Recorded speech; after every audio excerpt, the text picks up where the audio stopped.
We can speak to Ori Goldberg, who is an Israeli political commentator. He joins us from Tel Aviv. Ori, many thanks for your time with us on Al Jazeera. I want to firstly ask you what the mood is like in Israel after this latest volley of attacks we've seen this morning, particularly this attack on the hospital in Be'er Sheva. What is the mood amongst the Israeli people? Well, the mood is not all that different from what it has been over the past week. It is perhaps a bit more energized, a bit more full of righteous indignation, but the support for this operation in Iran was overwhelming right from the start. Israeli citizens are backing their government, even and particularly those who have protested against this government for months and years. This is seen as the right thing to do. It's always seen as the right thing to do to attack Iran. Things like the strike on Be'er Sheva, on the hospital in Be'er Sheva, are just more evidence that this is the right thing to do. One has to say that the Iranians are not wrong. Major cities of Israel are full of military installations that are placed directly in civilian concentrations, but that doesn't really matter at this point. At this point, this war has achieved its own critical mass, is operating according to its own internal dynamic. Israel keeps insisting that it can do what it does not allow others to do to it. For example, bomb civilian concentrations and installations that are located in the middle of cities and towns. And the Iranians are trying their best to retaliate to the ongoing Israeli strikes, which are continuous and have exacted a toll, if I remember correctly, of something close to 700 people in Iran proper. So again, this isn't about a specific strike. It isn't about a specific target.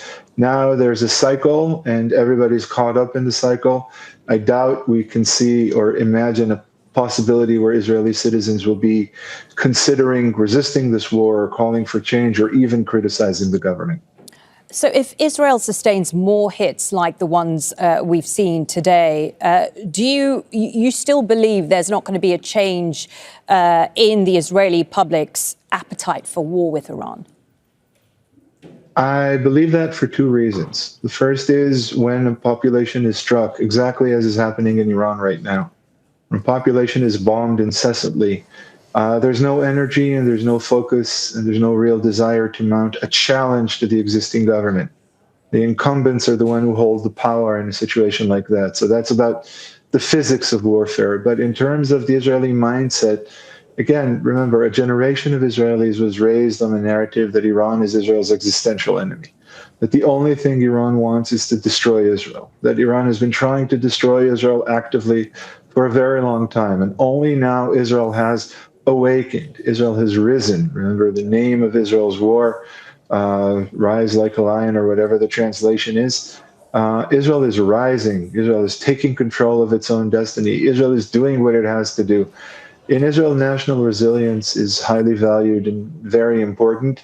And the notion that you could, for reasons of your own individual safety, criticize what is seen as a move that is necessary for the welfare and the safeguarding of the state in general, your personal safety pales before that. And Ori, what is your understanding of the sustainability of the Israeli military when it comes to fighting this war? How long can they keep going on? Because we can't forget that they are fighting on several fronts. The war in Gaza hasn't stopped. Is there a point when they cannot continue with the intensity we're seeing? I think that might be the most important question at the moment, because the Israeli military is not doing well in terms of stocks, in terms of interceptor missiles, in terms of armaments. People are waiting for the decision of the United States, and a lot rides on President Trump's decision, which I suppose will be handed down at some point over the next day or two. If the United States decides to join Israel openly and send strategic bombers with bunker-busting bombs to go after the Iranian nuclear program or Islamic Republic targets, that will give Israel much, much more needed breathing room, because Israel right now is, I won't say it's suffocating, but it's beginning to choke. If the United States doesn't hurry to Israel's aid, well, that will demonstrate that Israel has perhaps overshot its mark, that Israel has done much more than it can possibly do sustainably, that Israel jumped in headfirst and considered only short-term achievements. And by the way, that is very much what Israel did in Gaza after the Hamas massacre on October 7th, 2023. Israel immediately began carpet bombing. It did not stop. It did not consider the future. Look where Israel is almost 2 years from that day right now in Gaza. Ori, So finally, I don't think the effort...